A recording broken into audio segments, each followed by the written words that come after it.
ಮಾಸ್ತಿ ವೆಂಕಟೇಶ ಅಯ್ಯಂಗಾರರು ಅವರು ಕನ್ನಡದ ಆಸ್ತಿ ನಮ್ಮ ಮಾಸ್ತಿ ಅಂತ ಅನ್ನಿಸ್ಕೊಂಡಂಥ ಮಹಾನುಭಾವ. ಅವರೇನು ಹೇಳ್ತಾರೆ ಅಂತ ಹೇಳಿದರೆ, ಕಿರಿಯರಿಗೊಂದು ಮಾತು, ಕಿವಿ ಮಾತು ಅಂತ ಹೇಳ್ತಾರೆ. ಹಿರಿಯರ ನೆರಳಿನಲ್ಲಿ ಕಿರಿಯರು ನಿಂತು ಯಾವತ್ತೂ ತಮ್ಮ ನೆರಳನ್ನು ನೋಡಿಕೊಳ್ಳಬಾರದು. ಏಕೆಯೇ ಹಿರಿಯರ ಅನುಭವದ ಮುಂದೆ ಕಿರಿಯರ ನೆರಳು ಯಾವತ್ತೂ ಚಿಕ್ಕದು.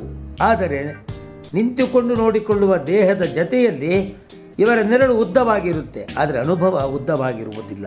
ಅಂದರೆ ಅನುಭವಸ್ಥರ ಮುಂದೆ ಇವರು ಕೈ ಚಾಚುವುದು, ಕಾಲು ಚಾಚುವುದು, ತಲೆ ಆಡಿಸುವುದು ಕೂಡದು.